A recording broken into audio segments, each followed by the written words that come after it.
Today we're going to be exploring Florian, a pretty off-meta hero for the Silver Age format, but I do think that with the new inclusions from Compendium, there's a new style of the deck that exists now that did not previously.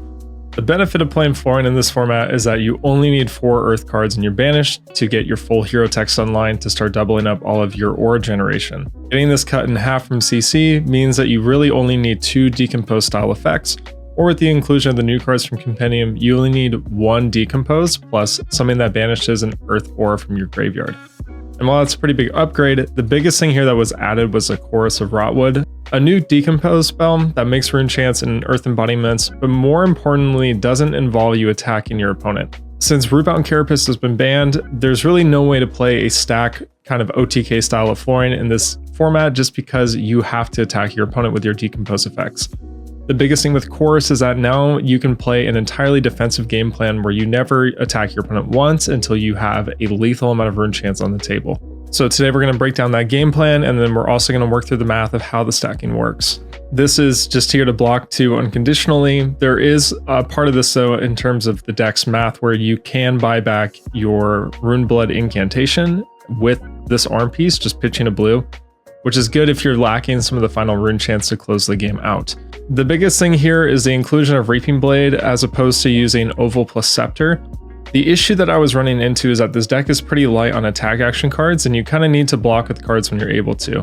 What ended up happening was that I was running into a lot of situations, even against aggro decks like Briar, where I had a lethal amount of rune chants on the table, but I would draw maybe 2 to 3 hands in a row that just did not have attack action cards or any efficient way to actually play them.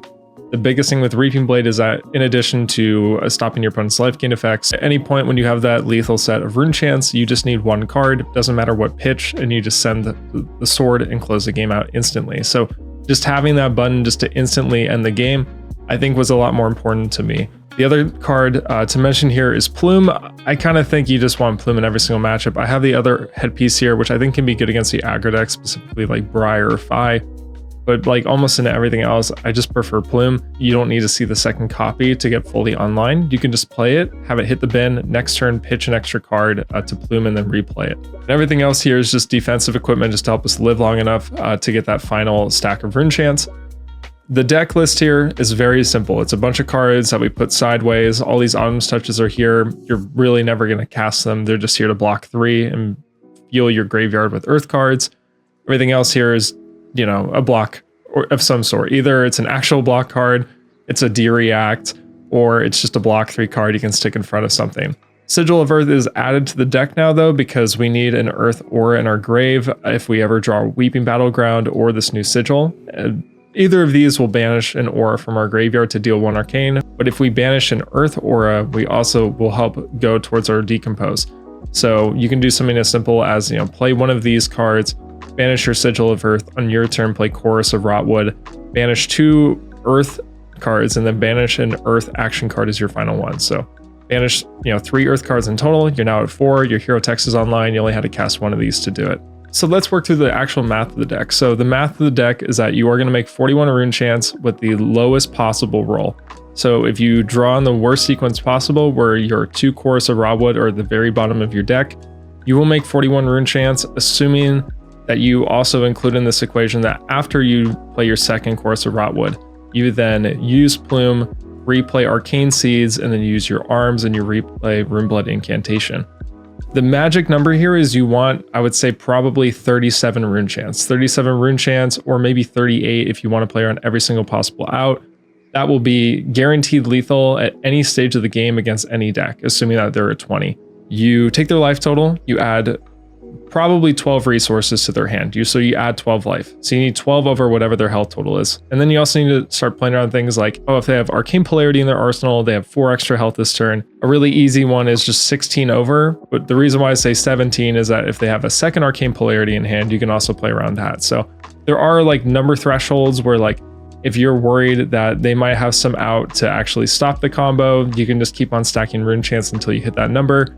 So the easiest one is just, you know, assume 3 cards in their hand are blues, they have a polarity in hand, and they have a polarity in arsenal. So the good news is 41 rune chants is a lot. So you don't need to worry about, oh, like, can I afford to play this Arcane Seeds here if I'm not online? Like, am I just going to run out of damage? Like, of course, if you're online, everything gets sped up, right?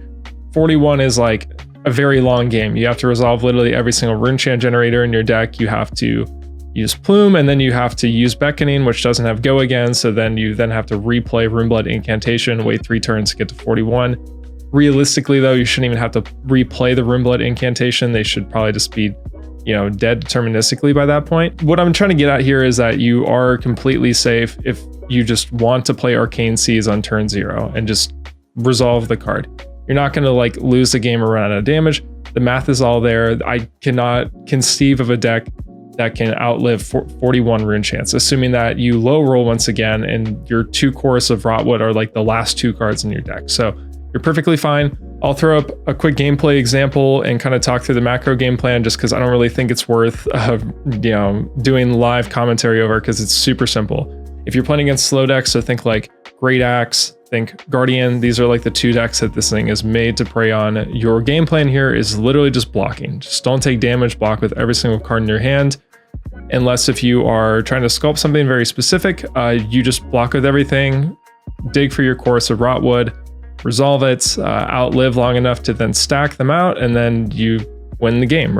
You have a bunch of defensive cards. So in the inventory, I'm running Unmovable and Red Fertile Ground. So you just have a lot of ways to outlive their damage. Most of the Guardians don't have a ton of evasive damage or ways to really push over. Same goes for any of the Great Axe builds.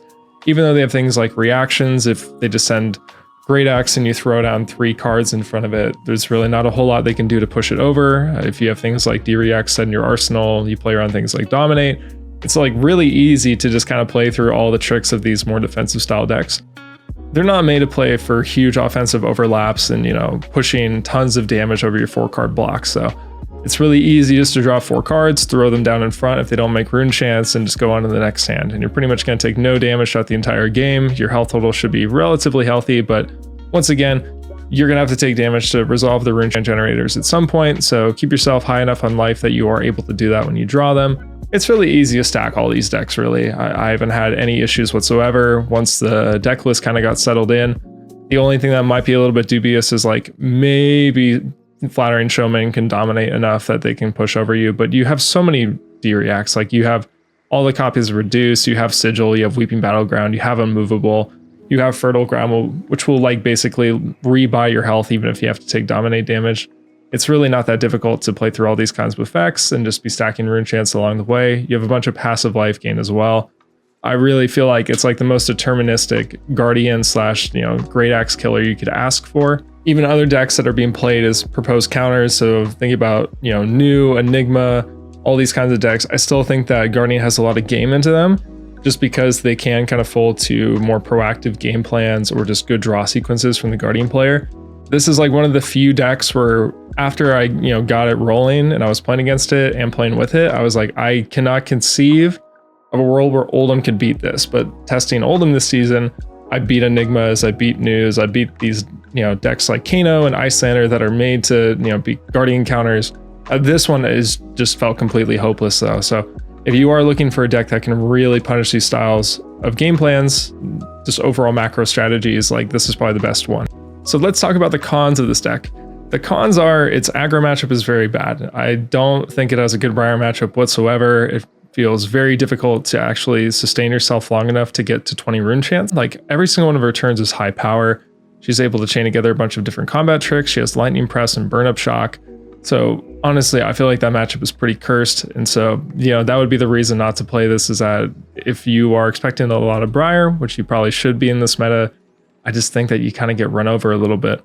But into Briar, we are also including the red copies of Tilling. I added these in because I was just running into this issue where if I'm just blocking out all game, waiting to draw Chorus, I'm usually dead by the time I see it. And the other thing too is that, she doesn't play any AB and she's not trying to fatigue you. So if you stack like 6 rune chants, draw Tilling and have to play it, it's not a big deal. The rune chants aren't lost because she's going to take the damage anyway. So I just wanted a couple extra ways to add some consistency at the rate at which I can decompose, because once you decompose, it's very easy to start catching up to these aggro decks. It's just that kind of waiting game early. So if you don't draw Chorus early, I wanted to at least go up to 4 decompose effects. That way I could just sort of help that clock a little bit. And so that's the overall list. Overall, I think it's pretty good at what it does. I mean, this is very effective and did not exist before. It's very strong against slow decks. The issue, once again, is just the power of decks like Briar. I imagine that 5 would also be a very difficult thing for this deck to put up with. Just decks that can present a lot of breakpoints, go wide every single turn when your cards, are a little bit weak in the early game, and you're really trying to ramp up into that late game. Problem is you only got 20 health, so you don't have a lot of leeway. But if you give this list a spin, let me know what you think. Until next time, thank you for watching.